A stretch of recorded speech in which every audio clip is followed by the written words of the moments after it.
வணக்கங்க. வாசித்தல் பயிற்சிக்கான மற்றொரு குறிப்பை இந்த வீடியோவில் பார்க்கலாம். நம்ம என்னென்னு பார்த்தீங்கன்னா, இப்போது நம்ம வல்லின எழுத்தை நம்ம அழுத்தி உச்சரிக்கணும்னு எப்பயுமே நம்ம சொல்லியிருக்கோம். ஏன்னா கசட தபர வந்து ஓசை எப்போவுமே ரொம்ப அழுத்தி உச்சரிக்கிற மாதிரி தான் இருக்கும். ஆனால் அந்த வல்லின மெய் உயிர்மெய் எழுத்து பார்த்திங்கன்னா மெல்லின மெய்யோடு வரும்போது எப்படி ஒலிக்கணும், அதோட இணையான வல்லின மெய்யோடு வரும்போது எப்படி ஒலிக்கணும் அப்படிங்கிற ஒரு டிஃப்ரென்ஸை நம்ம இங்கே பார்க்கலாம். மெல்லின மெய் மெல்லின எழுத்துக்கள் அப்படின்னு பார்த்தீங்கன்னா ஞ நமன, அது உங்களுக்கே தெரியும் இல்லையா?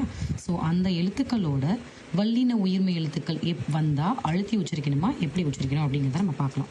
அதுக்கான எடுத்துக்காட்டு பார்த்தீங்கன்னா தங்கம். அதுக்கு முன்னாடி நான் என்ன சொல்ல விரும்புகிறேன்னா, இன எழுத்துன்னு ஒரு கான்செப்ட் இருக்குது. என்னென்னு பார்த்தீங்கன்னா, இந்த காவும் ஞாவும் இணை எழுத்துக்கள், சாவும் ஞாவும் இணை எழுத்துக்கள், டாவும் நாவும் இணை எழுத்துக்கள், தா நா இணை எழுத்துக்கள், பாக்கு மா இணை எழுத்துக்கள், ராக்கு நா இணை எழுத்து. ஸோ இப்போ இதெல்லாம் தான் இணை எழுத்துன்ற ஒரு கான்செப்ட். இப்போ இந்த எல்லாமே மெல்லின மெய்யோட இந்த வல்லின உயிர்மை வரும்போது எப்படி சொல்கிறது அப்படிங்கிறதுக்கு தான். இப்போ இந்த காக்கு ngா தானே இணை எழுத்து, அதோடு சேர்ந்து தங்கம்.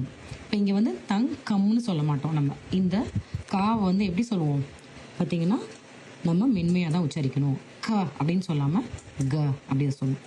தங்கம், தங்கை, சங்கு.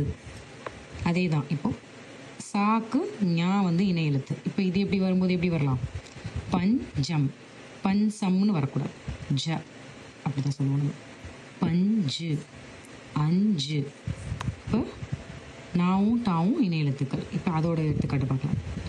பண்டம், கண்டம், கண்டேன். ஸோ இப்போ பார்த்தீங்கன்னா இதில் என்ன சொல்லுவோம், ட ட டே அப்படி சொல்லுவோம். டே டா அப்படி சொல்ல மாட்டோம். இப்போ தாவும் நாவும் இணை எழுத்துக்கள். அதுக்கான எடுத்துக்காட்டு பார்க்கலாம். தந்தம், அந்தம். இங்கே அந்த தா வந்து மென்மையாக உச்சரிக்கும். அதே தான் இங்கே அடுத்து வருது. பம் பரம். இந்த பாவும் மாவும் இணை எழுத்துக்கள். ஸோ இந்த இதை வந்து அழுத்தி உச்சரிக்க மாட்டோம். பம் பரம், ஆம் பல், அரும்பு அப்படி சொல்லுவோம். இப்போ இந்த நாவும் ராவும் இணை எழுத்துக்கள். கன்று, இன்று, சென்று அந்த மாதிரி தான் நம்ம உச்சரிக்கணும். இப்போது இந்த பக்கம் வல்லின உயிர்மை மெல்லின மெய்யோடு வரும்போது எப்போவுமே எப்படி அந்த வல்லின மெய் உயிர்மை எழுத்தை வல்லின உயிர்மை எழுத்தெல்லாம் எப்படி உச்சரிப்போம்னா நம்ம வந்து மென்மையாக தான் உச்சரிக்கணும். அதே போல் இங்கே பார்த்திங்கன்னா வல்லின உயிர்மை எழுத்து வல்லின மெய்யோடு வரும்போது எப்போவுமே எப்படி உச்சரிக்கணும், அழுத்தி உச்சரிக்கணும். அதுக்கான எடுத்துக்காட்டு பார்க்கலாம். கொக்கு. இப்போ இந்த கு வந்து பார்த்திங்கன்னா கு, கொக்குன்னு சொல்ல மாட்டோம். கொக்கு, தக்காளி, முறுக்கு, எலுமிச்சை, குச்சி, பச்சை, சட்டை, பூட்டு, பட்டம், முட்டை, தாத்தா, நத்தை, வாத்து, பப்பாளி, உப்பு, பாப்பா. ஸோ இப்போ இந்த வல்லின மெய்யெழுத்து பக்கத்தில் வர்ற வல்லின உயிர்மை எழுத்தை எப்போவுமே என்னென்னா நம்ம அழுத்தி தான் உச்சரிக்கணும். அதில் ஒரே ஒரு எக்ஸப்ஷன் இருக்குது. என்னன்னு பார்த்தீங்கன்னா, அது வந்து இந்த இற்று. இதுக்கு மட்டும் ஒரு தனி சிறப்பு இருக்குது.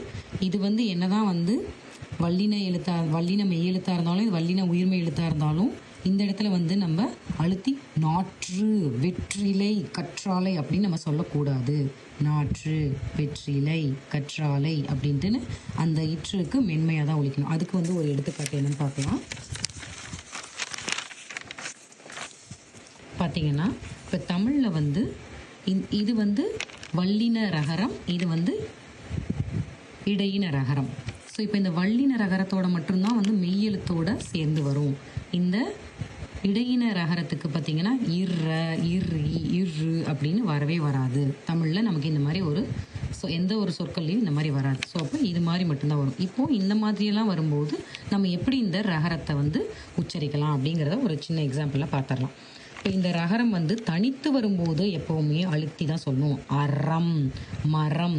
இப்போ இந்த ரகரத்துக்கும் இடையின ரகரத்துக்கும் எப்படி சொன்னால், இடையிற ரகரம் வந்து பார்த்திங்கன்னா நுனி நாக்கு, நுனி பல்லில் படுற மாதிரி நம்ம நாக்கை லேசாக மடித்து சொன்னால் போதும். மரம், அவ்வளோதான். கரம், அவ்வளோதான். இப்போது இந்த ரகரம் இருக்கு இல்லையா, வல்லின ரகரத்தை கொஞ்சம் நாக்கை மடித்து அழுத்தி சொல்லணும்.